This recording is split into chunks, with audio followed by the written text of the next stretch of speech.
जय हिंद साथियों, आप सभी का स्वागत है आपके अपने यूट्यूब प्लेटफॉर्म विद्यालयपुर में। आज की जो आपकी क्लास है टॉप 50 जो प्लस क्वेश्चंस मैं आपके लिए लेकर आती हूँ। आज उसमें फिर मैं आपके लिए वही सीरीज़ लेकर आई हूँ जिसमें आज क्लास नंबर 10 आप लोगों के साथ लेकर आई हूँ। इससे पहले 9 क्लासेस हम ले चुके हैं, वो सारी सीरीज़ आपको प्लेलिस्ट मिल जाएगी। उसमें जाके अगर आपने पहले वाले क्वेश्चंस को नहीं पढ़ा है तो फटाक से इसकी स्पीड मतलब डबल करके आप उनको देख सकते हैं। सारे क्वेश्चन इंपॉर्टेंट रहेंगे, आप बहुत अच्छी तरीके से उन्हें रिवीजन कर पाएंगे, उन्हें पढ़ पाएंगे और ये आपके एग्ज़ाम के पॉइंट ऑफ व्यू से बहुत ज़्यादा इम्पोर्टेंट रहेंगे। एग्ज़ाम के हम जो पॉइंट लेते हुए चल रहे हैं और उसका जो व्यू देखते हुए चल रहे हैं उससे बहुत आपको क्वेश्चंस जो मिलेंगे वो बहुत अच्छे मिलेंगे और उन्हें आप बहुत अच्छे तरीके से पढ़ते हुए चलिएगा। लास्ट क्लास में आपने पढ़े हैं क्लास में क्वेश्चंस, तो उससे आपको समझ में आ गया होगा कि क्वेश्चंस कितने अच्छे लेवल के हम आपके लिए लेकर आते हैं। मेहनत करते हैं इनको बनाने के लिए, इनको देखने के लिए। मैं ढूंढती हूँ उन क्वेश्चंस को ताकि आप लोगों के पास अच्छा कंटेंट पहुँच सके। तो चलिए क्लास स्टार्ट कर देते हैं। हम लोग क्लास स्टार्ट करने से पहले प्लीज़ एक बार सब लोग शेयर कर दें क्लास को, ताकि उन लोगों तक ये क्लास पहुँच सके जिनको इस क्लास की ज़रूरत है। उन सभी तक ये क्लास जा सके। और साथ में ही आप लोग अगर पहली बार चैनल पे आ रहे हैं तो प्लीज़ चैनल को सब्सक्राइब कर लीजिएगा। क्लास को लाइक करने ना भूलें और क्लास को ज़रूर लाइक कर दिया करें ताकि हम लोगों को अच्छा लगे कि हाँ, आपको क्लास पसंद आ रही है। तो चलिए साथियों, स्टार्ट कर देते हैं क्लास को। ये रहा आपका फर्स्ट क्वेश्चन आपकी स्क्रीन पर। अब फटाफट आप लोग शेयर कर दीजिएगा और ये आपका फर्स्ट क्वेश्चन आपकी स्क्रीन पर रहा है। चलिए तो क्वेश्चन देख लेते हैं कि बालकों में विटामिन ए की खुराक दी जाती है। जो बच्चे होते हैं उनमें विटामिन ए की खुराक क्यों दी जाती है, ये आपसे पूछा गया है। आँखों की सुरक्षा के लिए, फिर इसके बाद वृद्धि के विकास के लिए, या आपकी हड्डियों को मजबूत करने के लिए, या इनमें से कोई नहीं। क्या क्या? आँखों की सुरक्षा के लिए, वृद्धि विकास के लिए, हड्डियों को मजबूत करने के लिए। आपके पास 15 सेकेंड का समय है। इस समय के अंदर आपको फटाफट आंसर देते हुए चलना है। सब लोग आंसर करते हुए चलेंगे और जो भी आपको डाउट वगैरह रहता है आप कमेंट बॉक्स में डाल सकते हैं। और कमेंट बॉक्स में जब आप पूरे क्वेश्चंस लास्ट तक अटेम्प्ट कर लें, उन क्वेश्चंस के बाद देखने के बाद प्लीज़ बताइएगा कि आज के क्वेश्चन आपको कैसे लगे। तो इस क्वेश्चन का राइट आंसर जो हो जाएगा ऑप्शन नंबर ए हो जाएगा, आँखों की सुरक्षा के लिए। क्योंकि विटामिन ए किस लिए दिया जाता है? आँखों की सुरक्षा के लिए। प्रोटीन की उत्पत्ति प्रोटीओस जो शब्द है उससे हुई है। कौन से शब्द से हुई है? आपके प्रोटीओस शब्द से हुई है, प्रोटीओस से। अब ये बताइए ये किस भाषा का शब्द है? प्रोटीओस किस भाषा का शब्द है? फ्रेंच, ग्रीक, अंग्रेजी या आपके जापानी? जल्दी से आंसर दे दीजिएगा। इस क्वेश्चन का क्या आंसर लगाने वाले हैं कि प्रोटीओस शब्द जो है इसकी उत्पत्ति किस भाषा से हुई है? फ्रेंच, ग्रीक, अंग्रेजी या जापानी? इसका जो राइट आंसर हो जाएगा ऑप्शन नंबर बी हो जाएगा, ग्रीक भाषा से हुई है। किस भाषा से? ग्रीक। ये आपको ध्यान देना है। चलिए नेक्स्ट क्वेश्चन पे चलते हैं कि समेकित बाल विकास योजना, मतलब जो आपका ICDS है, इसका फुल फॉर्म है समेकित बाल विकास योजना। तो ये आपका हितग्राही कौन है? इसका हितग्राही कौन है? कौन कौन को ये जो परियोजना है इसका लाभ मिलता है? आपकी गर्भवती माताओं को, धात्री माताओं यानी जो दूध पिलाने वाली माता है उनको, स्कूल पूर्व जो स्कूल जाने से पूर्व जो बच्चे होते हैं उनको, या उपरोक्त में से सभी को? चलिए इसका आंसर दे दीजिएगा। इसका आप आंसर क्या लगा रहे हैं? चलिए आंसर देते हुए चलेंगे सब लोग इस क्वेश्चन का। समेकित बाल विकास परियोजना के हितग्राही कौन है? आपको ये बताना है। गर्भवती माताएं, धात्री माताएं, स्कूल पूर्व छात्र, उपरोक्त में से सभी। चलिए आंसर दे दीजिएगा इसका। क्या आप आंसर लगा रहे हैं? सबको ही आंसर देना है। सब लोग आंसर देते हुए भी चलेंगे। चलिए इस क्वेश्चन का जो राइट आंसर हो जाएगा उपरोक्त में से सभी हो जाएगा, क्योंकि जो आपका ICDS है, मतलब आपका जो समेकित बाल विकास परियोजना है, ये आपकी गर्भवती माताओं के लिए भी योजना इसमें लाभ मिलता है, धात्री माताओं को भी लाभ मिलता है, और स्कूल पूर्व जो छात्र होते हैं उनको भी इस जो परियोजना है इसका लाभ मिलता है। चलिए नेक्स्ट क्वेश्चन पे चलते हैं। किस व्यक्ति की क्रियाशीलता बढ़ने पर, किसी मतलब कोई व्यक्ति है वो कोई काम कर रहा है और उसकी क्रियाशीलता बढ़ गई है, तो उसमें प्रोटीन की मात्रा का क्या होगा? क्या प्रोटीन की मात्रा बढ़ जाएगी, मतलब वो काम कर रहा है उससे प्रोटीन की मात्रा में इंक्रीज होगा, घट जाएगी? क्या वो आपकी डिक्रीज हो जाएगी, या स्थिर रहेगी मतलब स्टेबल रहेगी? और इनमें से कोई नहीं। और ये जो ऑप्शन दे रखे हैं इनमें से कोई सा ऑप्शन नहीं है। अब बताइए क्या आंसर हो जाएगा इसका आपका? कि किसी व्यक्ति की क्रियाशीलता बढ़ने पर प्रोटीन की मात्रा बढ़ती है, कम होती है या आपकी स्थिर रहती है। चलिए जल्दी से आंसर दे दीजिएगा इस क्वेश्चन का। आप क्या आंसर लगा रहे हैं? सबको ही आंसर देते हुए चलना है, सब लोग आंसर देते हुए चलेंगे। फटाफट आंसर्स लगा दीजिएगा कि आप क्या आंसर लगा रहे हैं इन क्वेश्चंस का। प्लीज़ सब लोग कमेंट बॉक्स में आंसर डालते हुए चलेंगे, मेरे साथ क्वेश्चंस लगाते हुए चलेंगे। जब उसका राइट आंसर होगा तो आप मैच करके देखिएगा कि आपके आंसर सही हैं या गलत हैं। चलिए इस क्वेश्चन का जो राइट आंसर हो जाएगा ऑप्शन नंबर सी, स्थिर रहेगी। देखिए क्रियाशीलता बढ़ने से प्रोटीन पर कोई फर्क नहीं पड़ता, प्रोटीन की मात्रा जो है वही रहेगी, याद रखिएगा। नेक्स्ट क्वेश्चन पे चलते हैं। पल्स पोलियो अभियान का प्रथम चरण कब प्रारंभ किया गया था? जो पल्स पोलियो अभियान है उसका प्रथम चरण कब प्रारंभ किया गया था? 2 साल के लिए पहले जो स्टार्ट किया गया था, 2 साल के लिए किया गया था। अब बताइए प्रथम चरण कब स्टार्ट किया गया था? मई 1994, मई 1996, दिसंबर 1994, दिसंबर 1995। चलिए इसका आंसर दीजिएगा कि मई 1994, मई 1996, दिसंबर 1994 या दिसंबर 1995। चलिए आंसर दीजिएगा इस क्वेश्चन का। आप आंसर क्या लगा रहे हैं? देखिए क्वेश्चंस कमेंट बॉक्स में डालने से आपको ही लंबे समय तक याद रहेगा।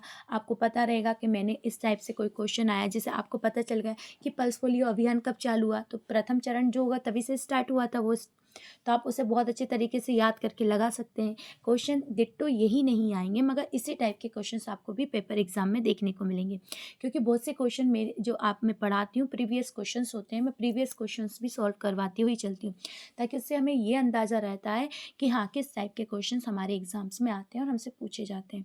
चलिए इस क्वेश्चन का जो राइट आंसर हो जाएगा ऑप्शन नंबर डी हो जाएगा कि दिसंबर 1995 में का 1995 में आपका, दिसंबर 1995 में पल्स पोलियो अभियान, कौन सा? पल्स पोलियो अभियान का प्रथम चरण स्टार्ट किया गया था। कौन सा? प्रथम चरण।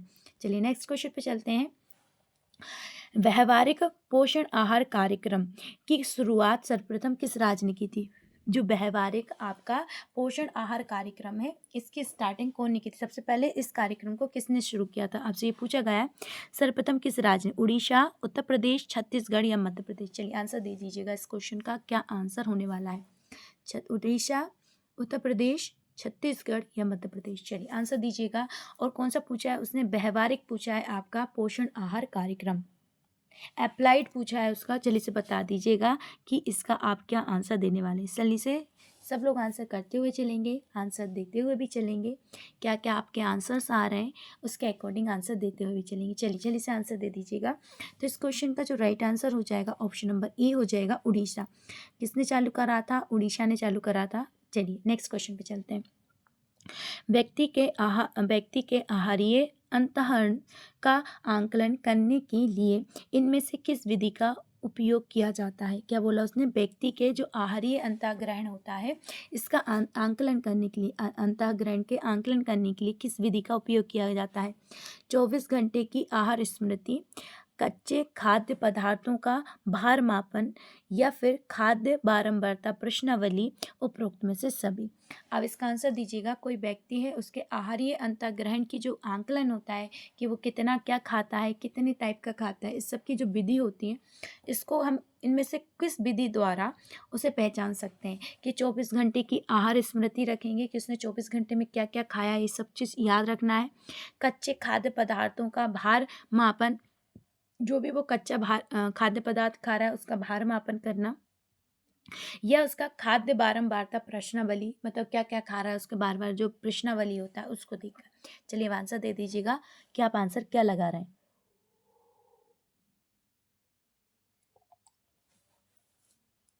सबको ही आंसर देना है, सब लोग आंसर देते हुए भी चलेंगे। देखते हैं आपके आंसर क्या क्या आ रहा है। चलिए आई होप आप लोगों ने भी आपका उपरोक्त में से सभी आंसर लगाया होगा, आप लोगों का भी आंसर डी आया होगा क्वेश्चन का। चलिए नेक्स्ट क्वेश्चन पे चलते हैं। नेक्स्ट क्वेश्चन क्या है हमारा कि एड्स का रोग है, एड्स एक रोग है, कैसा रोग है? स्थानीय, महामारी, सर्वव्यापी या छिटपुट? छिटपुट मतलब बोल सकते हैं छुआछूत वाला। चलिए अब इसका आंसर दे दीजिएगा कि एड्स कैसा एक रोग है? आपका स्थानिक रोग है, महामारी रोग है, सर्वव्यापी रोग है या आपका छींक छूत वाला रोग है? चलिए आंसर दीजिएगा। आंसर वैसे ज़्यादा कठिन क्वेश्चन नहीं है, ईजी है। इस टाइप आपको जो हमारी सीरीज़ चलती है, मैं आपको जो टॉप 50 प्लस क्वेश्चंस लेके आती हूँ, इसमें आपको बहुत ज़्यादा डिफ़िकल्ट क्वेश्चन भी मिलेंगे, बहुत ज़्यादा ईजी क्वेश्चंस भी मिलेंगे, नॉर्मल क्वेश्चन भी मिलेंगे और थोड़ा सा हल्का सा लेवल अप भी मिलेगा। मतलब आपको पूरे सब टाइप के क्वेश्चंस देखने को मिलेंगे। कुछ क्वेश्चंस ऐसे मिलेंगे बिल्कुल आपको बहुत ज़्यादा दिमाग लगाना पड़ेगा, कुछ क्वेश्चन ईजी मिल जाएंगे, 1 टिक के क्वेश्चन हो जाएंगे, कुछ क्वेश्चन ऐसे मिलेंगे थोड़ा सा सोचना पड़ेगा, फिर आप उसको आंसर सही लगा पाएंगे, और कुछ क्वेश्चंस के आंसर गलत भी होंगे क्योंकि वो क्वेश्चंस आपने शायद पढ़े भी नहीं होंगे। तो सब टाइप के क्वेश्चंस हमारी क्लास में आपको देखने को मिलेंगे ताकि आप बहुत अच्छी तरीके से उसका रिवीजन कर सकें। तो एड्स एक सर्वव्यापी क्या है, रोग है। जब आयरन की कमी से पीड़ित किशोरी गर्भवती होती है तो तो की संभावना अधिक होती है। अगर देख लीजिए कोई गर्भवती महिला है, उसमें आयरन की कमी है, तो हमें क्या संभावना अधिक देखने को मिलेगी? समय से पहले प्रसव देखने को मिलेगा, बायोटिन की कमी देखने को मिलेगी, पोषण स्थिति की कमी देखने को मिलेगी, या त्वचा शोथ देखने को मिलेगा। अब आपको ये बताना है, अगर आयरन की कमी हो जाएगी तो हमें क्या, आयरन यानी ब्लड की कमी हो जाएगी शरीर में, तो फिर आपको क्या संभावनाएं देखने को अधिक होंगी कि समय से पहले प्रसव हो जाएगा, बायोटीन की कमी हो जाएगी, पोषण स्थिति की कमी हो जाएगी, त्वचा शोथ हो जाएगा। चलिए अब इसका आंसर दे दीजिएगा कि आप इसका आंसर क्या लगा रहे हैं। सब लोग आंसर करिएगा, आप लोगों के आंसर्स क्या होने वाले हैं, सबको आंसर्स देना है क्वेश्चंस के, सब लोग देते हुए भी चलेंगे।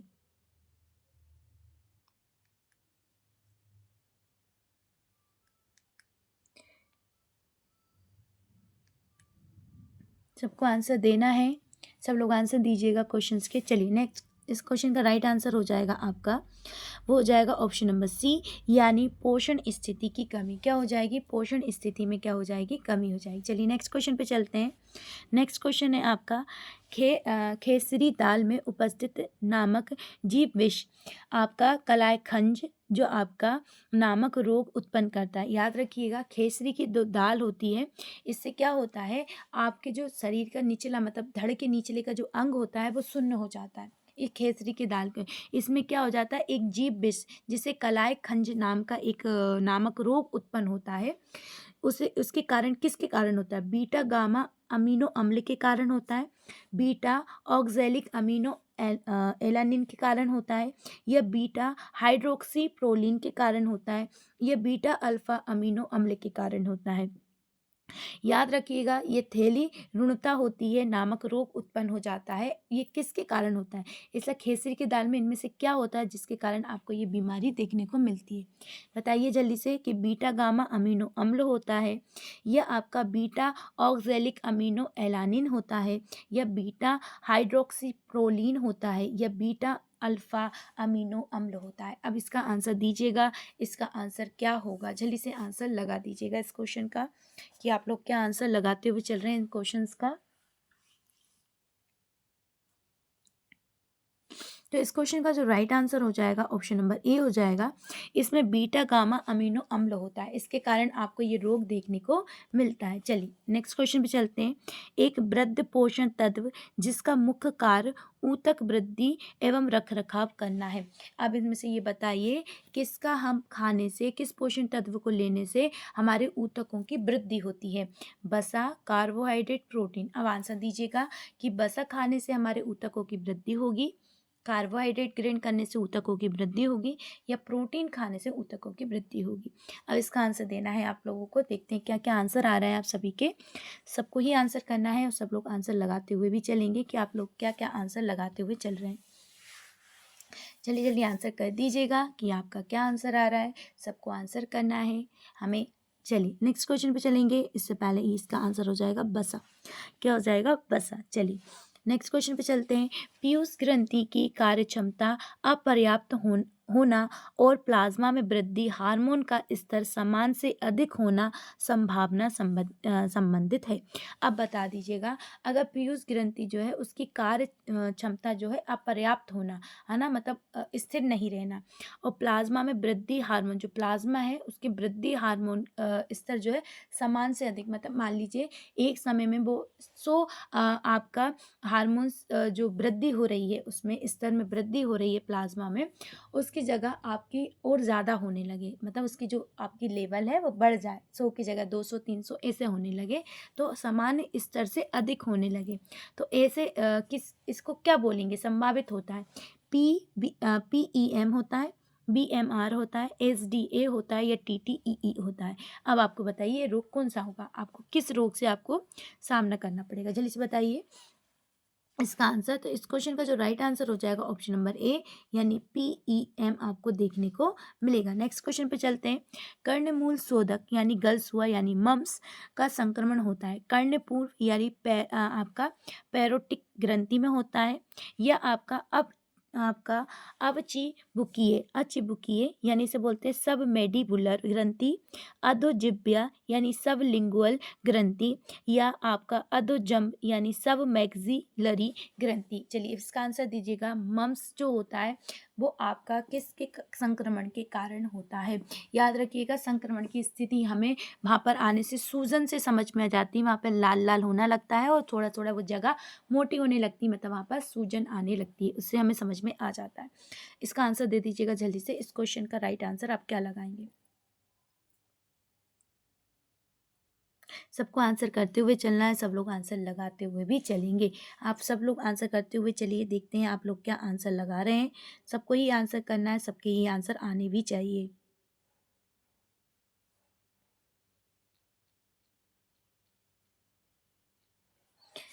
चलिए इस क्वेश्चन का जो राइट आंसर हो जाएगा ऑप्शन नंबर ए हो जाएगा, यानी पैरोडिक जो ग्रंथि होती है उसमें संक्रमण से होता है। शरीर क्रियात्मक ईंधन कारक 1 ग्राम वसा से प्राप्त होती है। क्या होती है? अगर आप 1 ग्राम वसा ले रहे हैं तो उससे आपको 8 कैलोरी मिलेगी, किलो कैलोरी, 9 किलो कैलोरी ऊर्जा मिलेगी, 7 किलो कैलोरी ऊर्जा मिलेगी, या 6 किलो कैलोरी ऊर्जा मिलेगी। चलिए इसका आंसर दे दीजिएगा। 1 ग्राम वसा ग्रहण करने से कितनी कैलोरी ऊर्जा मिलेगी आपको? जल्दी से इसका आंसर देना है।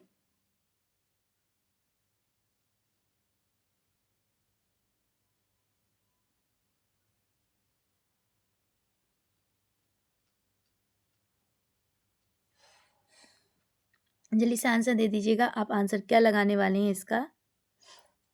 सबका आंसर आना चाहिए, सब लोग आंसर लगाएंगे। चलिए इस क्वेश्चन का जो राइट आंसर हो जाएगा ऑप्शन नंबर बी हो जाएगा, यानी 9 किलो कैलोरी ऊर्जा आपको क्या इससे मिलेगी? कितनी? 9 किलो कैलोरी। चलिए नेक्स्ट क्वेश्चन पे चलते हैं। एक बच्चे की वृद्धि मंदित है, वे चल नहीं सकता और उसे पूरे शरीर पर नील पड़े हैं, मतलब नील छोटे छोटे चिट्टे होते हैं नीले कलर के, उसका बोल रहा है। आहार अनुसंपूरक के रूप में इनमें से किस पोषक तत्व का सुझाव दिया जाएगा? अब आप बताइए, कोई मंदबुद्धि बच्चा है, उसके पूरे शरीर पर नील पड़ रहे हैं, उसको इनमें से आप क्या देंगे? दूध, अंडे की जर्दी, दाल, या सिस्टम परिवार के फल? कौन से? सिस्टर्स जो परिवार होता है उसके फल, यानी आपका मौसम्बी, संतरा, नींबू। ये सिट्रस मतलब होता है जो खट्टे फल होते हैं उनका। चलिए आंसर दीजिएगा। अब इसका आंसर क्या लगाने वाले हैं?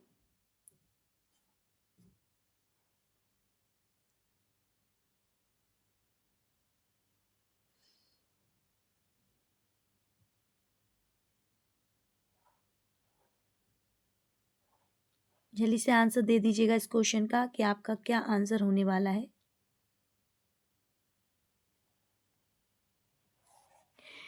तो इस क्वेश्चन का जो राइट आंसर हो जाएगा ऑप्शन नंबर डी हो जाएगा, यानी हमें उसे क्या देना पड़ेगा? उसे सिट्रस परिवार के फल देने होंगे। क्या देने होंगे उसे? सिट्रस परिवार के फल देने होंगे। चलिए नेक्स्ट क्वेश्चन पे चलते हैं। नेक्स्ट क्वेश्चन रहा आपका कि ट्यूबरकुलोसिस के उपचार का लक्ष्य है। ट्यूबरकुलोसिस जो है, मतलब आपका टीबी, उसका उपचार का लक्ष्य क्या है? उच्च रोग मुक्ति दर सुनिश्चित करना, पुनर्वृत्ति न्यूनतम करना, औषधि प्रतिरोध की उत्पत्ति रोकना, उपरोक्त में सभी। चलिए जल्दी से आंसर दे दीजिए। ट्यूबरकुलोसिस है, इसके उपचार के बारे में आपसे पूछा गया है, इसके उपचार के बारे में आपको बताना है कि आप इसका क्या आंसर लगाएंगे। चलिए जल्दी से आंसर लगा दीजिएगा इस क्वेश्चन का, कि इस क्वेश्चन का आंसर आप लोग क्या लगाने वाले हैं। तो इस क्वेश्चन का जो राइट आंसर हो जाएगा उपरोक्त में से डी, यानी आपको उच्च रोग मुक्त दर सुनिश्चित करना है, पुनरावृत्ति न्यूनतम करना है, जो कि पुनरावृत्ति होती है उसे क्या करना है? न्यूनतम करना है। फिर इसके बाद आपको क्या करना है? उसमें औषधि प्रतिरोधक जो आपका की उत्पत्ति रोकना है, और उपरोक्त में से सभी। चलिए नेक्स्ट क्वेश्चन पे चलते हैं। बालवाड़ी पोषण कार्यक्रम भारत सरकार द्वारा वर्ष 1970 में आरंभ किया था? जो बालवाड़ी पोषण आहार कार्यक्रम है वो गवर्नमेंट द्वारा कब 1970 में आरंभ किया गया था। स्वास्थ्य देखभाल एवं शिक्षण कार्यक्रम जो का संपूर्ण भोजन प्रदान करता है, जो क्या करता है आपका संपूर्ण भोजन प्रदान करता है। तो जो आप भोजन प्रदान कर रहा है वो कितने कैलोरी भोजन आपको मिलता है, संपूर्ण भोजन जो मिलता है वो टोटल कितने कैलोरी का मिलता है? 300 कैलोरी, 500 कैलोरी, 288 कैलोरी या 400 कैलोरी। मतलब जो आपका कार्यक्रम था बालवाड़ी कार्यक्रम कब चालू हुआ था? 1970 में चालू हुआ था। उसके तहत जो संपूर्ण भोजन आपको दिया जा रहा था वो आपका कितने किलो कैलोरी का दिया जा रहा था, है ना। ये आपको आंसर देना है, कितने किलो कैलोरी का दिया जा रहा था। चलिए आंसर दे दीजिएगा इसका, क्या आप आंसर लगा रहे हैं? क्या वो आपका 300 kilo calorie, 500 kilo calorie, 288 kilo calorie या 400 किलो कैलोरी? राइट आंसर हो जाएगा 300 किलो कैलोरी। टोटल जो आपका खाना दिया था वो कितना था? 300 किलो कैलोरी का था। चलिए नेक्स्ट क्वेश्चन पे चलते हैं। गर्भधारण एवं एक प्रसव पूर्व नैदानिक आपका तत्कालीन तकनीकी अधिनियम पर केंद्रित है। आपको ये बताना है जो गर्भधारण पूर्व एवं प्रसव पूर्व नैदानिक जो है वो तकनीक अधिनियम पर आधारित है। ये आपको बताना किस अधिनियम पर आधारित है, केंद्रित है। माता भ्रूण गर्भपात की रोकथाम, जन्म से पहले लिंग पहचान की रोकथाम, दंपति को व्यापक एवं उपयुक्त परामर्श या उपरोक्त में से सभी। चलिए आप इसका आंसर लगाइएगा कि इसका आंसर क्या होगा। आपके पास जो 15 सेकेंड है उसमें आपको आंसर लगाना है। इन क्वेश्चंस में से आपका राइट आंसर क्या होगा? गर्भधारण पूर्व प्रसव पूर्व नैदानिक जो होता है आपका तकनीक वे अधिनियम पर केंद्रित है। कौन से अधिनियम पर केंद्रित है? तो इसका राइट आंसर जो हो जाएगा ऑप्शन नंबर डी हो जाएगा, इन सभी पर केंद्रित है। कैसा मतलब? माता भ्रूण गर्भपात की रोकथाम से संबंधित है। फिर इसके बाद जन्म से पहले लिंग पहचान की रोकथाम से, मतलब जो आपका बालक और बालिका की पहचान की जाती है उसके रोकथाम से है। और दंपति को व्यापक एवं उपयुक्त परामर्श से भी संबंधित है। चलिए नेक्स्ट क्वेश्चन पे चलते हैं। नेक्स्ट क्वेश्चन है स्वास्थ्य सुपोषित वयस्क की ऊर्जा आवश्यकता के समतुल्य होती है। आपको बताना है स्वस्थ सुपोषित वयस्क की ऊर्जा आपकी आवश्यकता से समतुल्य होती है। किसकी? कुल ऊर्जा व्यय से, आंशिक ऊर्जा व्यय से, आपका अपूर्ण ऊर्जा व्यय से या इनमें से कोई नहीं। चलिए अब इसका आंसर दीजिएगा। इसका आंसर क्या लगा रहे हैं आप? कि स्वस्थ सुपोषित वयस्क की ऊर्जा व्यवस्था के समतुल्य है। ऊर्जा कुल ऊर्जा व्यय से, आंशिक ऊर्जा व्यय से, अपूर्ण ऊर्जा व्यय से या इनमें से कोई नहीं। तो इसका जो राइट आंसर हो जाएगा ऑप्शन नंबर ए, कुल ऊर्जा व्यय से है ना। तो स्वस्थ जो सुपोषित वयस्क की जो ऊर्जा है आवश्यकता है वो किससे है? समतुल्य से मतलब आपके कुल ऊर्जा व्यय से संबंधित है। गोइट्रोजन वे रासायनिक पदार्थ है, गोइट्रोजन वे रासायनिक पदार्थ है जो अप टू ग्रंथि में आपका उपयोग में हस्तक्षेप करता है। मतलब जो थायराइड ग्रंथि होती है, अप टू ग्रंथि, उसके उपयोग में क्या करता है? हस्तक्षेप करता है। Vitamin B1, vitamin B3, iodine या विटामिन 6। चलिए B6। अब इसका आंसर दीजिएगा कि गाइट्रोजन वे रासायनिक पदार्थ है जो आपकी थायराइड ग्रंथि में के उपयोग में हस्तक्षेप करता है। उसका उपयोग करेंगे हम थायराइड ग्रंथि का तो उसमें हस्तक्षेप करेगा। चलिए अब आंसर दीजिएगा vitamin B1, vitamin B3, iodine या विटामिन B6। चलिए इसका आंसर दे दीजिएगा। इसका आंसर आप क्या लगाने वाले हैं? तो इस क्वेश्चन का जो राइट आंसर हो जाएगा आयोडीन हो जाएगा। क्या हो जाएगा? थायराइड ग्रंथि संबंधित कौन सा रासायनिक पदार्थ है? आयोडीन, जो आपका थायराइड ग्रंथि को मजबूत और सुरक्षा प्रदान करता है। चलिए नेक्स्ट क्वेश्चन पे चलते हैं। नेक्स्ट क्वेश्चन है आपका मध्य ऊपरी बाह की परिधि के आधार पर कुपोषण की श्रेणी में आपका वर्गीकरण के लिए इनमें से किस मान को गंभीर रूप से कुपोषित की श्रेणी में रखा गया है। अब आपको बताइएगा इनमें से कौन सा मान रहेंगे अगर वो गंभीर कुपोषित की श्रेणी में आ जाएगा। मध्य ऊपरी बाह की परिधि के आधार पर कुपोषण की श्रेणी में वर्गीकरण के लिए, कुपोषण की जो श्रेणी होती है उसमें वर्गीकरण किया जाता है जिसमें किस मान को गंभीर रूप से कुपोषित श्रेणी में रखेंगे। अब इसका आंसर दीजिएगा 15.5 सेंटीमीटर से अधिक, 13.5 सेंटीमीटर से अधिक, 12.5 सेंटीमीटर से कम। चलिए इसका आंसर दीजिएगा। तो इस क्वेश्चन का जो राइट आंसर आपको देखने को मिलेगा वो हो जाएगा ऑप्शन नंबर सी, मतलब 12.5 सेंटीमीटर से आपका जो सेंटीमीटर होगा इससे कम जाएगा तो वो क्या हो जाएगा? आपका गंभीर कुपोषित श्रेणी में आ जाएगा। चलिए नेक्स्ट क्वेश्चन पे चलते हैं।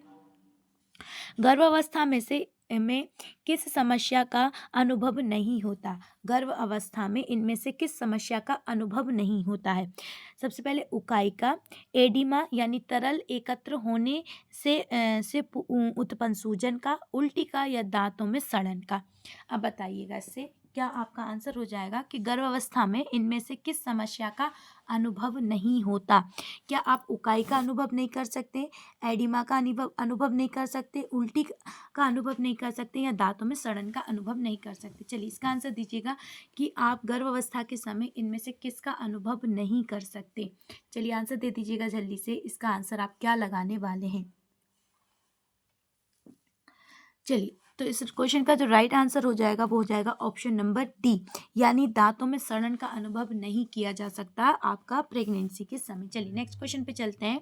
विटामिन ए या रेटिनॉल केवल भोज्य पदार्थों में पाया जाता है? विटामिन ए या रेटिनॉल पूर्व निर्मित विटामिन ए केवल भोज्य पदार्थों में पाया जाता है? पादप मूल के, जंतु मूल के, कवक के, इनमें से कोई नहीं।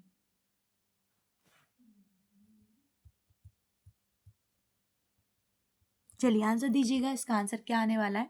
चलिए इस आंसर लगा दीजिएगा इस क्वेश्चन का कि आप आंसर क्या लगा रहे हैं। तो इसका राइट आंसर हो जाएगा आपका, तो इस क्वेश्चन का राइट आंसर है ऑप्शन नंबर बी, यानी जंतु मूल्य के। ठीक है नेक्स्ट क्वेश्चन पे चलते हैं। गर्भावस्था के स्वस्थ परिणाम के लिए गर्भवती माताओं का संपूर्ण खुराक दिया जाना चाहिए? किस चीज़ की संपूर्ण खुराक दिया जाना चाहिए? आयरन एवं फॉलिक अम्ल की, विटामिन ए की, विटामिन डी की, या विटामिन आपका के, या ये आएगा विटामिन के। किसकी आपको संपूर्ण खुराक दी जानी चाहिए? एक गर्भवती माता को गर्भावस्था के परिणाम के लिए गर्भवती माताओं को संपूर्ण खुराक दी जानी चाहिए। किसकी? आयरन एवं फॉलिक अम्ल की, विटामिन ए की, विटामिन डी की, या विटामिन के की। चलिए इसका जो राइट आंसर हो जाएगा वो हो जाएगा आपका आयरन एवं फॉलिक अम्ल की, क्योंकि इससे ब्लड बढ़ता है और जो आपके स्वास्थ्य, आपके लिए और आपके बच्चों के स्वास्थ्य के लिए बहुत ज़्यादा ज़रूरी होता है। चलिए नेक्स्ट क्वेश्चन पे चलते हैं। इनमें से किलोग्राम में भार को मीटर में लंबाई से वर्ग से विभाजित करके प्राप्त करते हैं, इसे क्लेटलेट सूचकांक भी कहते हैं। क्या कहते हैं? क्लेटलेट सूचकांक भी कहते हैं। इसे आप किलोग्राम में भार को मीटर में लंबाई के वर्ग के विभाजित करके प्राप्त करते हैं। किसमें? किलोग्राम के भार को, भार होता है जो किलोग्राम का भार होता है उसको मीटर में लंबाई के वर्ग से विभाजित करके आप प्राप्त करते हैं। BMI को, BMR को, RDA को, DRI को। जल्दी से आंसर दे दीजिएगा इसका, आप आंसर क्या लगाएंगे?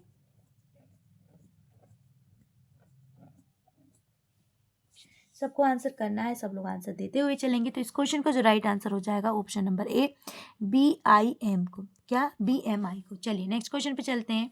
नेक्स्ट क्वेश्चन है आपका, इनमें से कौन सा समूह अस्थिभंग और कैल्शियम की कमी के प्रति अधिक असुरक्षित है? अब आपको ये बताना है कि इनमें से कौन सा समूह आपका अस्थिभंग एवं कैल्शियम की कमी के प्रति अधिक असुरक्षित है? वयस्क, किशोर, या बुजुर्ग? मतलब कैल्शियम की कमी और जो अस्थि भंज हो जाते हैं उसके बारे में पूछा गया है। चलिए बताइए जल्दी से कि बुजुर्गों को ज़्यादा समस्या होगी, वयस्कों को ज़्यादा समस्या होगी, या किशोरों को ज़्यादा समस्या होगी?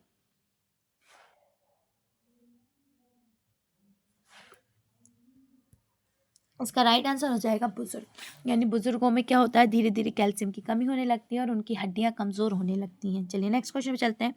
बृहद पोषण तत्वों के अत्यधिक अंतःग्रहण और निष्क्रिय जीवन शैली के कारण क्या होता है?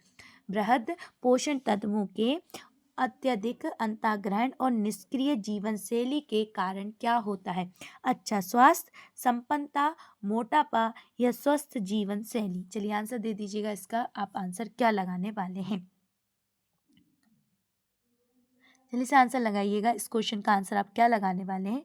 सबको आंसर देते हुए चलना है और सब लोग आंसर लगाते हुए भी चलेंगे कि बृहद पोषण तत्वों के अत्यधिक अंतःग्रहण और निष्क्रिय जीवन शैली के कारण क्या होता है? अच्छा स्वास्थ्य, संपन्नता, मोटापा, स्वस्थ जीवन शैली, या आपका, जल्दी से आंसर दीजिएगा। तो इस क्वेश्चन का जो आंसर हो जाएगा वो हो जाएगा ऑप्शन नंबर सी, यानी मोटापा। क्या हो जाएगा? मोटापा। क्या हो जाएगा? मोटापा। क्या हो जाएगा? मोटापा। चलिए नेक्स्ट क्वेश्चन पे चलते हैं। फिर आ जाएगा आपका क्लीनिंग किल। जो क्लीनिंग किल दृष्टि से विटामिन B12 की कमी के कारण नामक स्थिति उत्पन्न होती है। इनमें से आप बताइए विटामिन B12 की कमी से कौन सी स्थिति उत्पन्न होती है? Iron deficiency,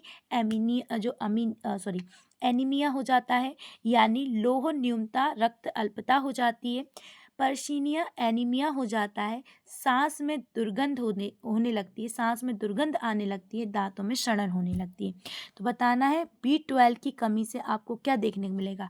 iron deficiency anaemia देखने को मिलेगा, पर्सियस एनीमिया देखने को मिलेगा, सांस में दुर्गंध देखने को मिलेगी, दांतों में सड़न देखने को मिलेगी। चलिए इसका आंसर दीजिएगा, इसका आंसर क्या आने वाला है? चलिए इसे आंसर लगा दीजिएगा सब लोग। इस क्वेश्चन का आप आंसर क्या लगाते हुए चल रहे हैं?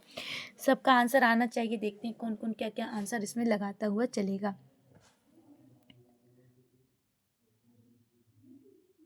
तो इस क्वेश्चन का जो राइट आंसर हो जाएगा ऑप्शन नंबर आपका क्या हो जाएगा?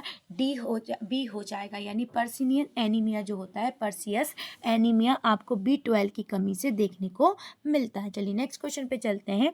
ये अनुशंसा की जाती है कि प्रसव के बाद के आरंभिक जो 6 माह में नवजात शिशु को केवल क्या दिया जाए? आप बताना है कि आप अगर जो शिशु अभी जन्मा है, नवजात शिशु है, उसको 6 महीने तक क्या दिया जाना चाहिए? बोतल से दूध यानी आहार पिलाना चाहिए, दूध छुड़ाया जाना चाहिए, स्तनपान करवाया जाना चाहिए, डब्बे का दूध आहार पिलाया जाना चाहिए। चलिए अब आंसर दीजिएगा।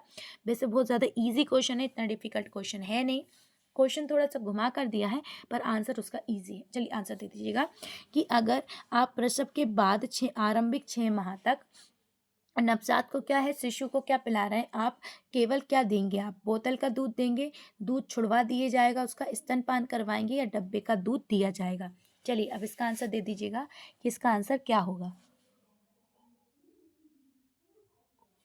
तो इस क्वेश्चन का जो राइट आंसर हो जाएगा ऑप्शन नंबर सी हो जाएगा, केवल उसे स्तनपान करवाए जाए। 6 माह तक क्या करवाया जाए? उसे स्तनपान कराया जाए। चलिए नेक्स्ट क्वेश्चन पे चलते हैं। पंचभोज समूह योजना द्वारा यथा निर्देश पोषण तत्व अंतर्ग्रहण प्राप्त करने के लिए सूची तैयार करने की सुविधा देती है। क्या बोला उसने? कि पंचभोजन समूह जो योजना है वो आपका निर्दिष्ट पोषक तत्वों का अंतर्ग्रहण प्राप्त करने के लिए, क्या उनका जो पोषण तत्व कौन कौन से दिए जा रहे हैं उसके बारे में जानकारी के लिए एक सूची तैयार करती है। तो वो सूची कौन सी है आपकी?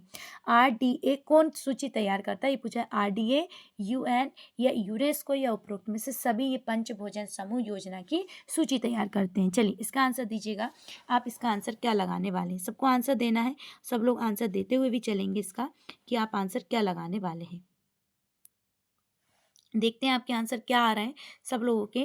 चलिए आई होप आप लोग सही आंसर लगा रहे होंगे। तो RDA द्वारा क्या किया जाता है? पंचभोजन जो समूह योजना है इसकी सूची आपको देती जाती है। चलिए नेक्स्ट क्वेश्चन पे चलते हैं। फास्फोरस के निर्माण में महत्वपूर्ण भूमिका निभाता है। अब आपको बताना है इनमें से कौन फास्फोरस के निर्माण में महत्वपूर्ण भूमिका निभाता है ना? अस्थियों और दांतों। फास्फोरस किसके निर्माण में? इनमें से किसके निर्माण में? के निर्माण में नहीं, इसके निर्माण में। केस मतलब बालों के, लाल रक्त कोशिकाओं के परिपक्वन के, या त्वचा स्वस्थ त्वचा के? अब बताना फास्फोरस से इनमें से कौन सी चीजों का निर्माण किया जाता है? अस्थियों और दांतों का, केस का यानी बालों का, या इसके बाद आपसे पूछा है लाल रक्त कोशिकाओं का, या इनमें से कोई नहीं? चलिए आंसर दीजिएगा। इन क्वेश्चंस के आंसर आप क्या लगाएंगे?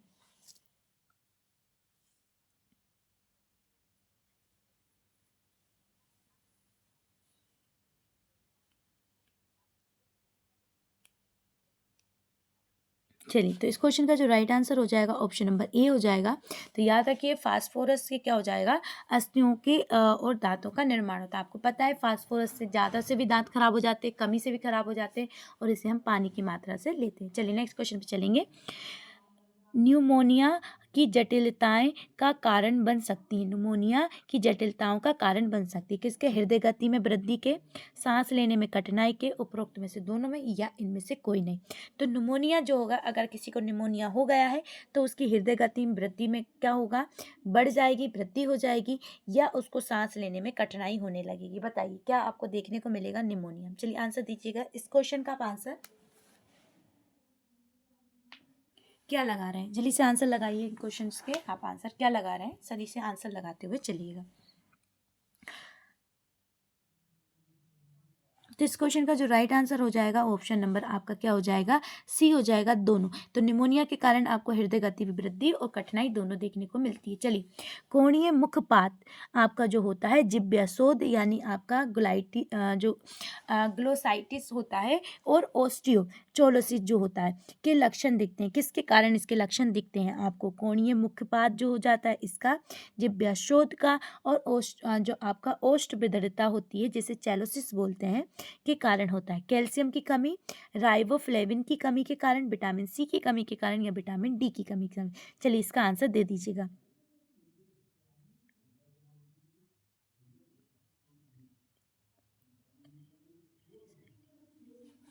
तो इस क्वेश्चन का जो राइट आंसर हो जाएगा ऑप्शन नंबर बी। तो राइबोफ्लेविन की कमी के कारण आपको क्या हो जाता है, एंगुलर जो आपका स्टोमेटाइसिस हो जाता है, आपका ग्लोटाइसिस हो जाता है, और चेलोसिस जो होता है, ये सब आपको आपका राइबोफ्लेविन की कमी के कारण देखने को मिलता है। चलिए नेक्स्ट क्वेश्चन पे चलते हैं। इनमें से कौन एक संचरणशील रोग है? संचरणशील रोग है ये आपको बताना है। मधुमेह, डिप्थीरिया, क्वासिकर, या मेरास्मस। चलिए इसका आंसर दे दीजिएगा। इसका आंसर आप क्या लगाएंगे कि इनमें से कौन एक आपका संचरणशील रोग है? कौन सा है संचरणशील रोग आपको देखने को मिलेगा? तो मधुमेह, डिप्थीरिया, क्वासिकर, या मेरास्मस। चलिए आंसर दे दीजिएगा इसका।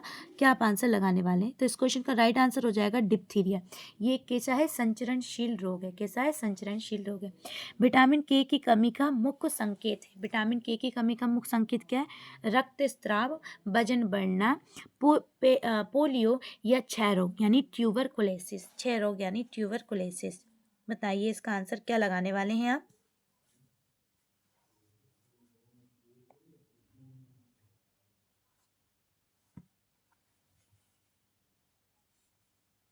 चलिए से सब लोग आंसर करिएगा कि रक्तस्राव यानी वजन बढ़ना, पोलियो, आपका क्षय रोग, इनमें से विटामिन के की कमी का संकेत है। तो याद रखिएगा ये हो जाएगा आपका रक्तस्राव, क्योंकि आपको पता है विटामिन के से रक्त का थक्का जमता है। चलिए नेक्स्ट क्वेश्चन पे चलते हैं। डेंगू की रोकथाम के लिए उठाए जाने वाले आवश्यक कदम क्या है? डेंगू की रोकथाम के लिए उठाए जाने वाले आवश्यक कदम क्या है? पर्यावरणीय स्वच्छता एवं अपशिष्ट निकास, मच्छर भगाने वाले उत्पादों का उपयोग, उचित वस्त्रों के माध्यम से सुरक्षित, या आपका उपयुक्त में से सभी। चलिए आंसर दीजिएगा कि डेंगू की रोकथाम के लिए आपको क्या करना चाहिए। तो आंसर इसका हो जाएगा उपरोक्त में से सभी। तो डेंगू की रोकथाम के लिए आपको पर्यावरणीय स्वच्छता एवं अपशिष्ट निकास भी देखना होगा, मच्छर भगाने वाले उत्पादों का उपयोग भी करना होगा, और उचित वस्त्र यानी फुल स्लीव वाले आपको वस्त्र वगैरह भी पहनना उचित रहेगा। सभी तरीके से आप कर सकते हैं। शेषकालीन ऊर्जा आवश्यकताएं बहुत अधिक होती हैं कि अवधियाँ में से एक है। आपको ये बताना, जो शेषकालीन जो आपका जब बच्चा छोटा रहता है, मतलब एक नवजात से लेके 1 वर्ष तक की जो आयु का बच्चा रहता है, 2 वर्ष तक की, वो शेषकालीन ऊर्जा आवश्यकताएं बहुत अधिक होती हैं उनकी। तो आपको बताना है ये अवधियों में से एक है। कैसे? तीव्र वृद्धि में, दांतों की तीव्र निर्माण में, तेजी से चलने में, इनमें से कोई नहीं। तो आपको बताना है ऊर्जा जो आपके आवश्यकता पड़ रही है, तो वो ऊर्जा की आवश्यकता किस चीज़ में हो रही है? तीव्र वृद्धि के लिए ऊर्जा की आवश्यकता पड़ रही है, दांतों की तीव्र निर्माण के लिए पड़ रही है, तेजी से चलने के लिए चाहिए, या इनमें से कोई नहीं। तो इसका जो राइट आंसर हो जाएगा ऑप्शन नंबर ए। तो ऊर्जा की आवश्यकता हमें शेषकालीन जो ऊर्जा की आवश्यकता हो रही है वो हमें वृद्धि के लिए चल रही है। किसके लिए? वृद्धि के लिए आवश्यक हो रही है। चलिए नेक्स्ट क्वेश्चन पे चलते हैं कि पोषण आहार वाली एवं नियमित रूप से शारीरिक व्यायाम करने वाले स्वस्थ गर्भवती माता के मामले में से अच्छी संभावना होती है किस चीज़ की? सामान्य प्रसव की, आपका सिजेरियन प्रसव की, जटिल प्रसव की, या इनमें से कोई नहीं। सिजेरियन मतलब होता है आपका ऑपरेशन वगैरह करके, सामान्य प्रसव नॉर्मल डिलीवरी से होता है, जटिल मतलब बहुत ज़्यादा समस्या उत्पन्न हो जाती है। चलिए अब इसका आंसर दीजिएगा कि आप इसका आंसर क्या लगाने वाले हैं। कि जो बहुत अच्छे से पोषण आहार कर रही है, डेली आपका क्या कर रही है, एक्सरसाइज वगैरह कर रही है, तो उनके लिए। तो इसका राइट आंसर हो जाएगा नॉर्मल डिलीवरी होगी, सामान्य प्रसव होगा। पर्दा घुटक प्रथा की अब उपलब्धता घटती है। किसमें पर्दा घूंघट की जो आपकी प्रथा की जो उपलब्धता घटती, vitamin A, vitamin C, vitamin D या विटामिन के। अब इसका आंसर दीजिएगा, इसका आंसर आप क्या लगाने वाले हैं।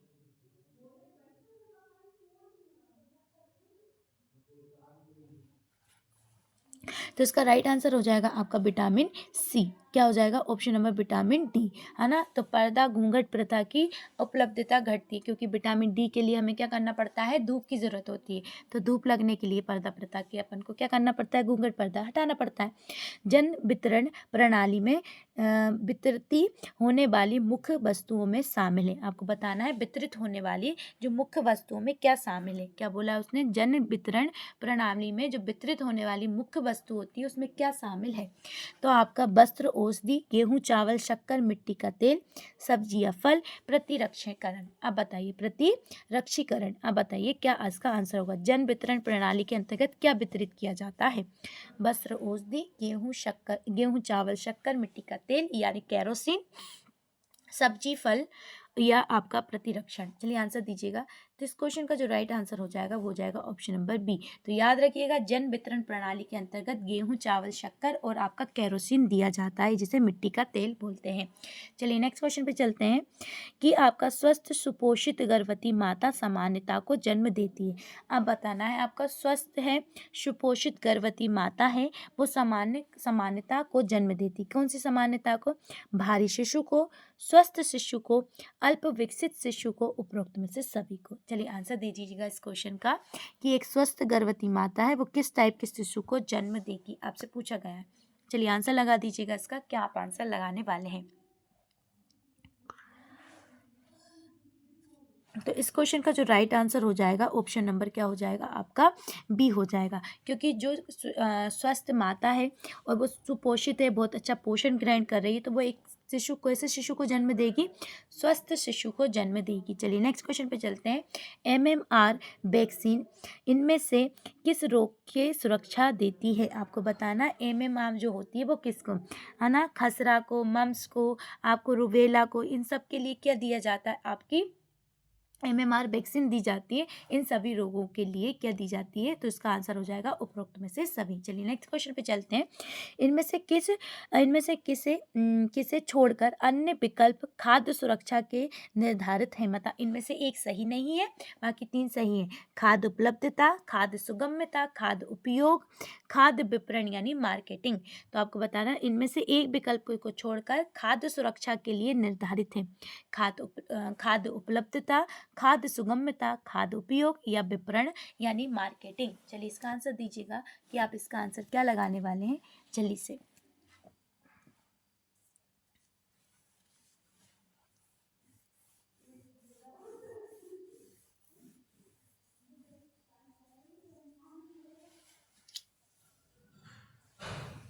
तो इसका राइट आंसर हो जाएगा इस क्वेश्चन का, वो हो जाएगा आपका विपणन यानी मार्केटिंग के लिए वो नहीं दिया जाता है। आपकी खाद्य उपलब्धता, खाद्य सुगम्यता और खाद्य उपयोगिता के लिए खाद्य सुरक्षा जो निर्धारित किया गया है वो किया गया है। चलिए, सर्वव्यापी यानी पैंडेमिक रोग का अर्थ इनमें से किसे कहते हैं। पैंडेमिक किसे कहेंगे, पैंडेमिक जो रोग होते हैं वो किसे कहा जाता है। जब रोग पूरे विश्व में फैल जाएगा तब पैंडेमिक कहेंगे। जब रोग गरीबी रेखा के नीचे रहने वाले जन समूह में फैल जाएगा तब पैंडेमिक कहेंगे। जब रोग केवल वृद्ध लोगों में फैलेगा जब कहेंगे। जब रोग अधिकांश शहरी जनसंख्याओं में फैल जाएगा। चलिए बताइएगा कि सर्वव्यापी रोग यानी पैंडेमिक रोग किसे कहते हैं। इसका आंसर दीजिएगा कि आप इसका आंसर क्या लगाने वाले हैं।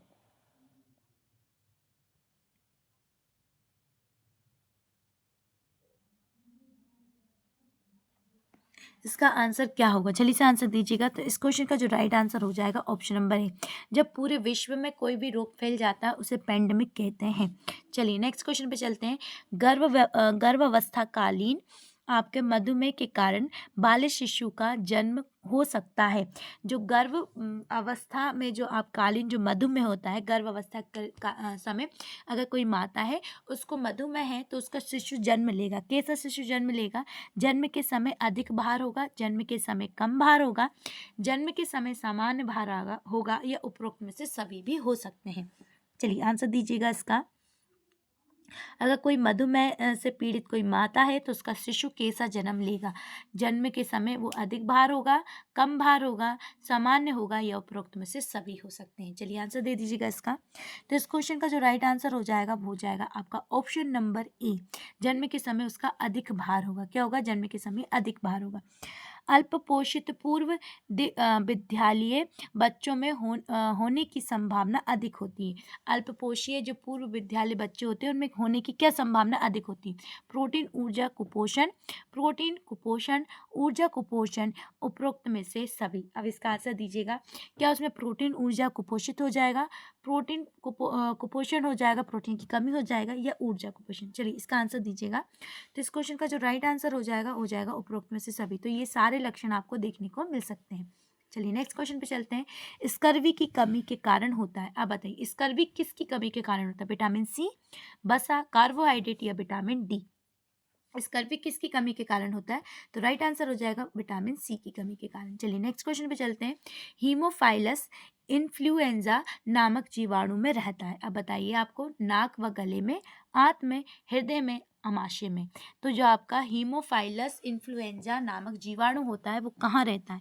नाक व गले में, आंत में, हृदय में या अमाशय में? चलिए बताइए इसका आंसर क्या लगा रहे हैं आप? जल्दी से आंसर लगा दीजिएगा इस क्वेश्चन का। तो इस क्वेश्चन का जो राइट आंसर हो जाएगा ऑप्शन नंबर ए हो जाएगा, गले और नाक में। नेक्स्ट क्वेश्चन पे चलते हैं हम लोग। नेक्स्ट क्वेश्चन है कि मानव शरीर में छीण बना दिए गए रोगजनक को प्रविष्ट कराने की प्रतिक्रिया को कहते हैं। मानव शरीर में जो छीण बना दिए गए रोगजनक को प्रविष्ट कराने की क्रिया को क्या कहा जाएगा? मतलब आपका जो इंजेक्शन होगा उसके जरिए प्रतिरक्षा को बढ़ाने के लिए जो आपके छीण करे गए जो रोगजनक हैं उसको अंदर डाल दिया जाएगा, बैक्टीरिया वगैरह को, तो उसे क्या कहेंगे? प्रतिरक्षीकरण कहेंगे, टीकाकरण कहेंगे, छीणन कहेंगे, या इनमें से कोई नहीं? चलिए आंसर दे दीजिएगा। आप आंसर क्या लगाने वाले हैं इस क्वेश्चन का?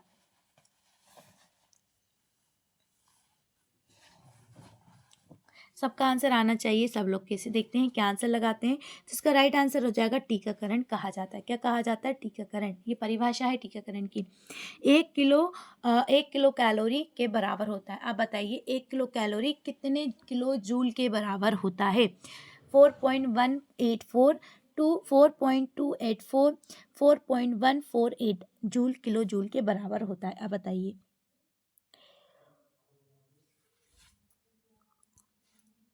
तो राइट आंसर हो जाएगा ऑप्शन नंबर ए, मतलब 4.184 किलो कैलोरी, 4 किलो जूल के बराबर आपका 1 किलो कैलोरी होता है। चलिए नेक्स्ट क्वेश्चन पे चलते हैं। पीलिया मनुष्य के किस अंग को प्रभावित करता है? पीलिया जो होता है वो मनुष्य के किस अंग को प्रभावित करता है? यकृत, गुर्दे, हृदय या मस्तिष्क? चलिए इसका आंसर दे दीजिएगा कि आप इसका आंसर क्या लगाएंगे। कि जो पीलिया होता है वो पीलिया जो होता है वो मनुष्य के किस अंग को प्रभावित करता है, ये आपसे पूछा गया है। चलिए इसका आंसर दे दीजिएगा। तो राइट आंसर क्या हो जाएगा इस क्वेश्चन को? ए, यकृत को। चलिए नेक्स्ट क्वेश्चन पे चलते हैं। राष्ट्रीय फाइलेरिया उन्मूलन कार्यक्रम कब प्रारंभ किया गया था? क्या फाइलेरिया उन्मूलन कार्यक्रम पूछा है? 1963, 1958, 1962, 1955 कब किया गया था? ये आपसे पूछा गया है। राष्ट्रीय फाइलेरिया उन्मूलन कार्यक्रम कब प्रारंभ किया गया था? तो इसका राइट आंसर क्या होगा? इस क्वेश्चन का राइट आंसर हो जाएगा 1955। कब? 1955 में किया गया था। कब किया गया था? 1955 में। चलिए नेक्स्ट क्वेश्चन पे चलते हैं।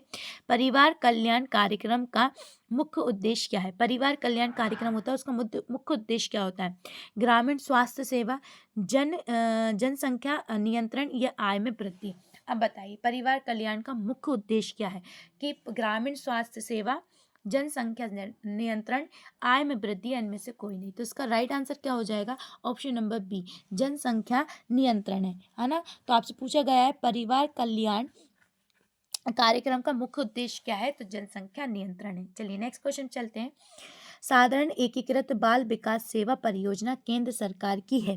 अब आपको ये बताना है जो साधारण एकीकृत बाल विकास सेवा परियोजना है वो किसकी है? केंद्र सरकार की है। तो केंद्रीय क्षेत्रीय योजना है, केंद्रीय प्रवृत्ति योजना है, दोनों है, इनमें से कोई? मतलब केंद्रीय क्षेत्रीय योजना है कि केंद्र प्रवर्तित योजना है तो ये साधारण आपकी एकीकृत जो बाल विकास योजना है केंद्र की सरकार की है, मगर वो केंद्र सरकार के साथ क्या है, वो केंद्रीय क्षेत्रीय योजना है या केंद्रीय प्रवर्ती योजना है, या दोनों है या इनमें से कोई नहीं। तो राइट आंसर क्या हो जाएगा, बी हो जाएगा, ये केंद्रीय प्रवर्तीय योजना है। कौन सी, आपका एकीकृत बाल विकास सेवा कार्यक्रम केंद्र। तो समेकित बाल विकास सेवा परियोजना का उद्देश्य क्या उद्देश्य है, कितने उद्देश्य हैं? जो समेकित बाल विकास सेवा है परियोजना है ICDS का, तो आपसे पूछा गया है इसके कितने उद्देश्य हैं? 5, 4, 3, 7 कितने मुख्य उद्देश्य हैं, इससे पूछा गया है। 5, 3, 7 जल्दी से बताइएगा क्या है। तो राइट आंसर हो जाएगा इसका ए, यानी इसके 5 प्रमुख उद्देश्य हैं। चलिए नेक्स्ट क्वेश्चन पे चलते हैं। समेकित बाल विकास सेवा परियोजना का निम्न में से कौन सा उद्देश्य नहीं है? जो समेकित बाल विकास सेवा परियोजना, अभी हमने देखे इसके 5 प्रमुख उद्देश्य है, अब ये देख रहा है इसमें से कौन सा उद्देश्य नहीं है। तो बच्चों में उचित शारीरिक, मानसिक तथा सामाजिक विकास की नींव डालना, महिला सशक्तिकरण करना, मातृ मृत्यु दर, शिशु मृत्यु दर एवं कुपोषण की मृत्यु दर में कमी लाना।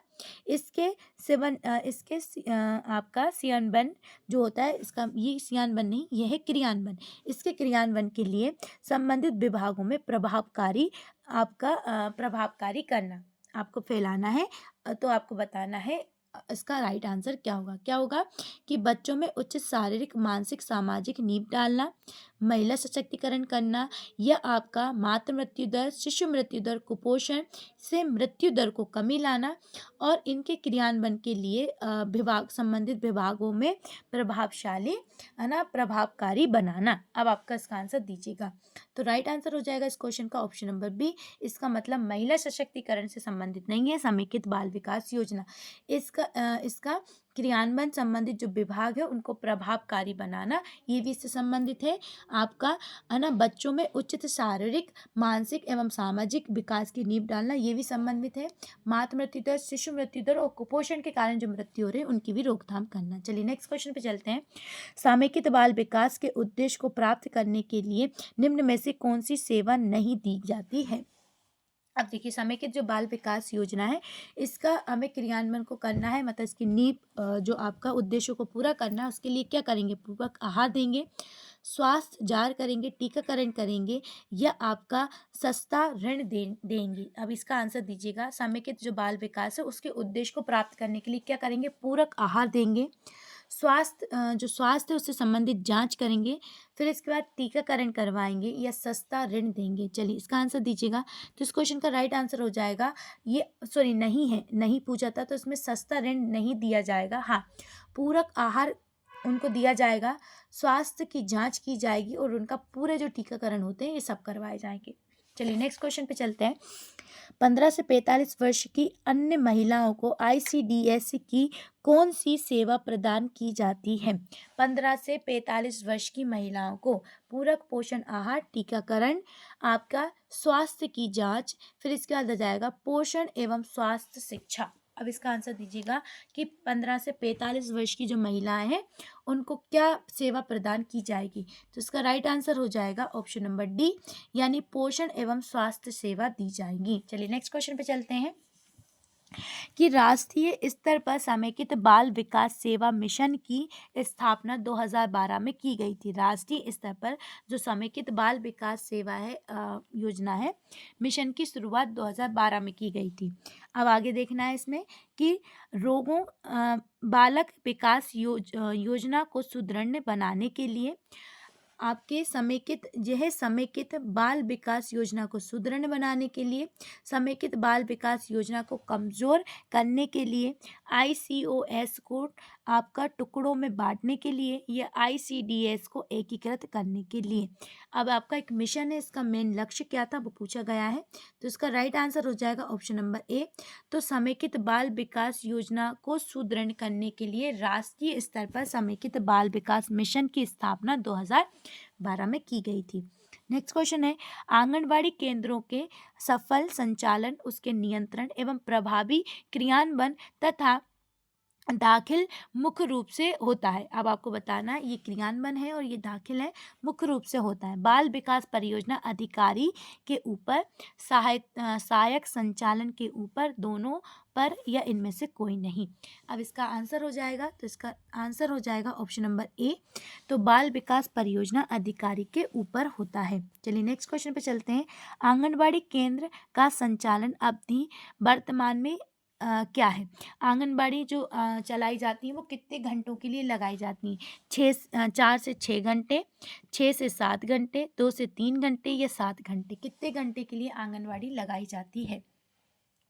तो इसका राइट आंसर हो जाएगा, तो वो हो जाएगा आपका ऑप्शन नंबर ए, 4 से 6 घंटे के लिए क्या लगाई जाती हैं? आंगनबाड़ियाँ लगाई जाती हैं। कितने? 4 से 6 घंटे के लिए आंगनबाड़ी लगाई जाती हैं। चलिए नेक्स्ट क्वेश्चन पे चलते हैं कि ट्राइबल क्षेत्र में आंगनबाड़ी केंद्र खोला जा सकता है। ट्राइबल क्षेत्र में मतलब कितनी जनसंख्या पर आंगनबाड़ी केंद्र खोला जाता है? 300 से लेकर 800 की जनसंख्या पर एक आंगनबाड़ी, 300 से कम की जनसंख्या पर एक आंगनबाड़ी, 8 दोनों ही, या इनमें से कोई नहीं? चलिए आंसर दीजिएगा। ट्राइबल क्षेत्र में पूछा गया है आपसे कि 300 से 800 की जनसंख्या पर एक आंगनबाड़ी, 300 से कम पर एक आंगनबाड़ी, या दोनों, या इनमें से कोई नहीं? तो राइट आंसर हो जाएगा ऑप्शन नंबर ए। तो 300 से 800 के अंदर जनसंख्या वाले ट्राइबल वाले जो क्षेत्र हैं, 300 से अधिक होने चाहिए और 800 से कम होगी, वहाँ पर हम क्या कर सकते हैं? एक आंगनबाड़ी केंद्र खोल सकते हैं। नेक्स्ट क्वेश्चन पे चलते हैं। शहरी, ग्रामीण और शहरी क्षेत्रों में आंगनबाड़ी केंद्र कितनी जनसंख्या पर खोली जाती है? 400 से लेके 800, या 400 से कम, दोनों, या इनमें से कोई नहीं? तो इस क्वेश्चन का राइट आंसर हो जाएगा ऑप्शन नंबर ए।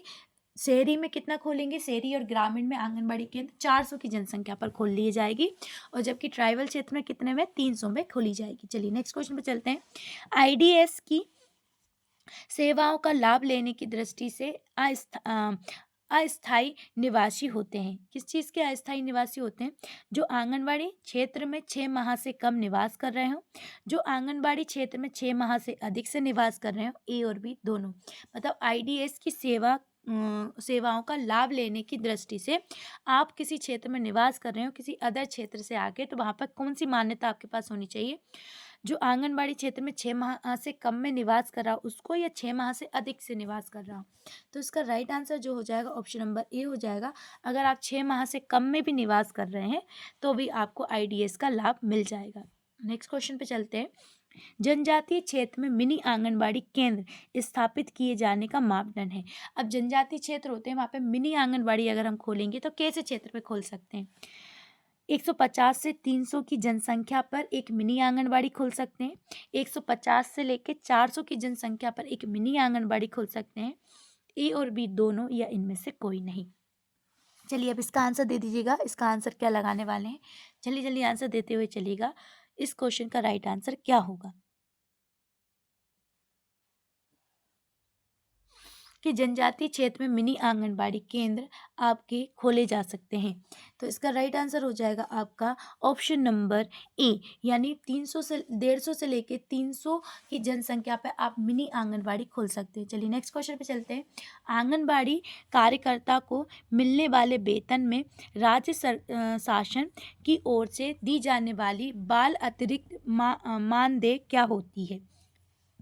अब आपको बताना है, जो राज्य सरकार होती है उसे आंगनबाड़ी जो कार्यकर्ता होती है उनको जो पेमेंट मिलती है उसके अतिरिक्त जो उनको बाल अतिरिक्त मान दे दिया जाता है वो कितना होता है? 500, 800, 2000, या 100 रुपये? कितने रुपए होते हैं? इसका आंसर दीजिएगा। तो इसका राइट आंसर हो जाएगा 2000 रुपये उनको दिए जाते हैं। क्या दिए जाते हैं? 2000 रुपये दिए जाते हैं। नेक्स्ट क्वेश्चन पे चलते हैं। आंगनबाड़ी कार्यकर्ता बीमा योजना के लिए कार्यकर्ता की आयु सीमा निर्धारित है। आंगनबाड़ी कार्यकर्ता बीमा योजना के लिए उनकी आयु सीमा कितनी आयु की जो कार्यकर्ता बन सकती हैं? 10 से 60 वर्ष, 20 से 60 वर्ष, ए और दो दोनों, या इनमें से कोई नहीं? चलिए आंसर लगाइए। इस क्वेश्चन का आंसर आप क्या लगा रहे हैं? जल्दी से आंसर कर दीजिएगा इस क्वेश्चन का। तो इस क्वेश्चन का जो राइट आंसर हो जाएगा ऑप्शन नंबर क्या हो जाएगा आपका? ई। ऑप्शन नंबर ए नहीं, इसका ऑप्शन नंबर बी है। क्या है, आंगनबाड़ी कार्यकर्ता बीमा योजना के लिए, तो फिर उसमें आप क्या लगा सकते हैं, ए ऑप्शन लगा सकते हैं। चलिए नेक्स्ट क्वेश्चन पे चलते हैं। कार्यत्री बीमा योजना के अंतर्गत अन्य कारणों से मृत्यु होने पर राशि दी जाती है। अगर कार्यत्री बीमा योजना जो है उसमें किसी कारण से मृत्यु हो गई है तो उसमें जो राशि मिलती है मृत्यु होने पर कितनी मिलती है, 30,000, 20,000, 10,000 या कुछ नहीं। चलिए इसका आंसर दीजिएगा, इसका आंसर क्या होगा। तो इस क्वेश्चन का जो राइट आंसर हो जाएगा वो ऑप्शन नंबर आपका क्या हो जाएगा, ए। 30,000 रुपये दिए जाते, कितने, 30,000 रुपये। चलिए नेक्स्ट क्वेश्चन पे चलते हैं।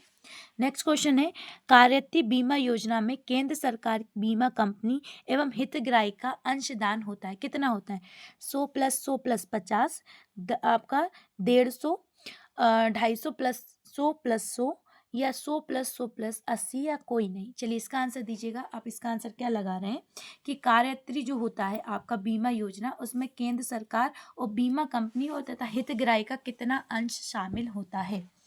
चलिए इसका आंसर दीजिएगा कि केंद्र सरकार कितना दे रही है, 100 दे रही है, तो कंपनी कितना दे रही है, 100, तो हितग्राही 50 अंश होता है। इस तरीके से उसमें दिया गया है।